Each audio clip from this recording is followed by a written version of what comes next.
Guys તો good morning, જય માતાજી, જય શ્રી કૃષ્ણ।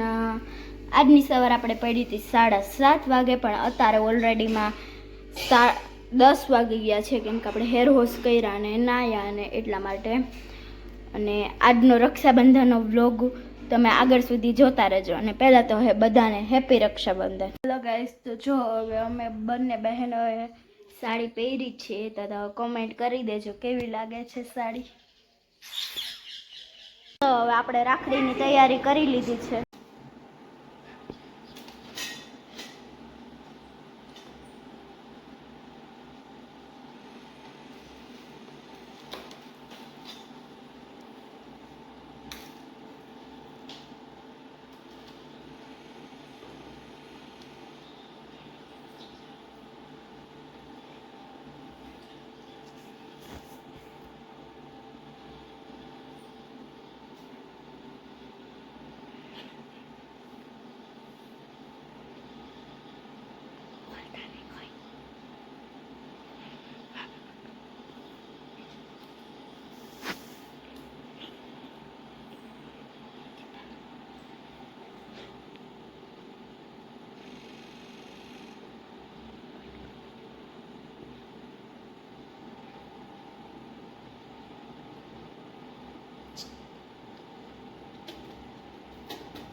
આપણે રાખડી બાંધી દીધી છે, હવે જાસુબેન બાંધી રહ્યા છે રાખડી।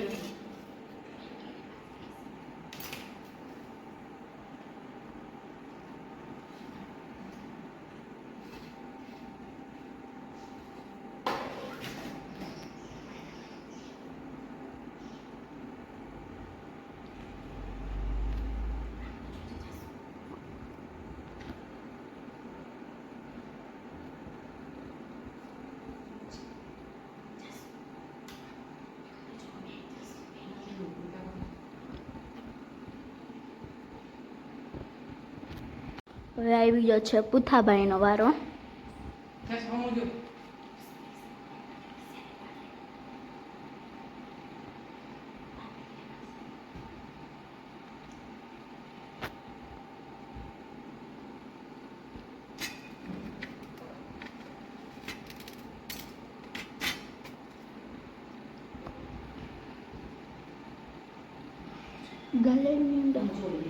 તો જો આપણે ઓલરેડીમાં રાખડી બાંધી દીધી છે ને અહીંયા પુથાભાઈ સૂઈ ગયા છે અને જાસુબેન અમે બધા હિંચકી રહ્યા છીએ ખાઈટ પર। ચાલો હવે આપણે હિંચકે લઈ થોડું ગાઈસ। તો જો આપણે આવી ગયા છે મહાદેવે હે આવું ભાઈનું મંદિર છે। મહાદેવ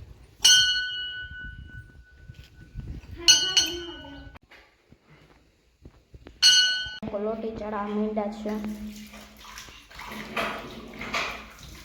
તો જો આજે હું તમને મારા ગામનું બિલેશ્વર મંદિર વિઝિટ કરાવીશ।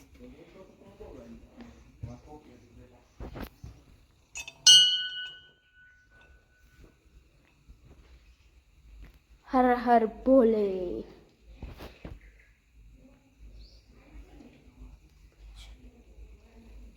જો પછી અહીંયા છે હનુમાન દાદા અને અહીંયા છે ગણપતિ દાદા। તો જો આજે હું તમને કરાવીશ પ્રદક્ષિણા।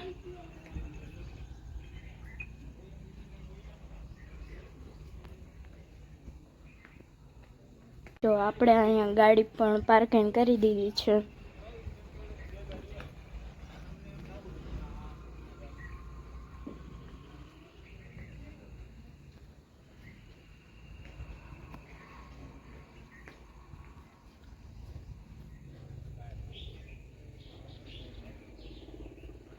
જો આજે મેં પણ તમને પ્રદક્ષિણા કરાવી દીધી બાપુની કાર।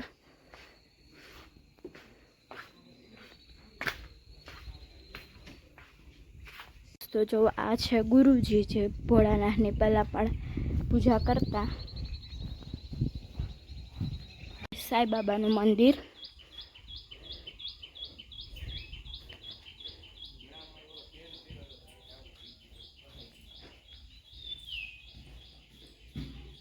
તો જો હવે આપણે આવી ગયા છીએ વાડીએ અને જો અહીંયા છે મગ, ભીંડો છે અહીંયા અને મમ્મી ઉતારી રહ્યા છે ભીંડો. જો આ છે આપણી વાડી.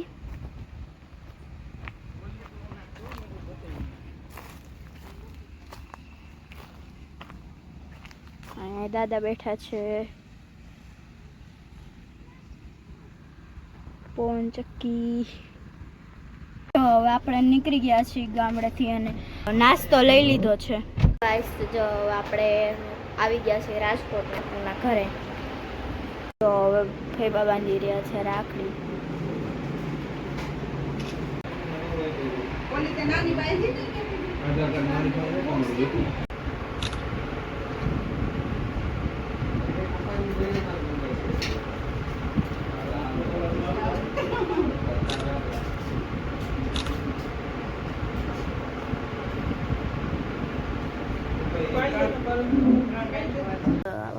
જો આપણે ફાઇનલી અમરાડીથી ઘરે આવી ગયા છીએ. હેલો ગાઈસ, તો જો હવે આપણે આવી ગયા છીએ બાપુના બધાના ઘરેથી. પણ આજે આપણને મીઠાઈ બહુ ખાધી એટલે આપણને જમવાનું તો કાંઈ મન નથી. તો મમ્મી કંઈ થોડું ઘણું જમવું પડશે એટલે મમ્મી અહીં જે થોડું કટક બટક બનાવી નાખ્યું છે. મમ્મી શું બનાવ્યું છે? કાંઈ તો હવે આજે જમવાનું મન નથી એમને. મકાઈ નાસ્તો કરી હાલ. હાલો મકાઈનો નાસ્તો કરી લઈ. આજે બહુ વધુ મીઠાઈ ખવાઈ ગઈ, કાજુ કતરી, પેડા અને ચોકલેટું ને. એટલે કીધું આજે આપણે ડિનર ડિલીટ કરી નાખીને આપણે પાછળ હાલી રહીએ છીએ જેઠાલાલ.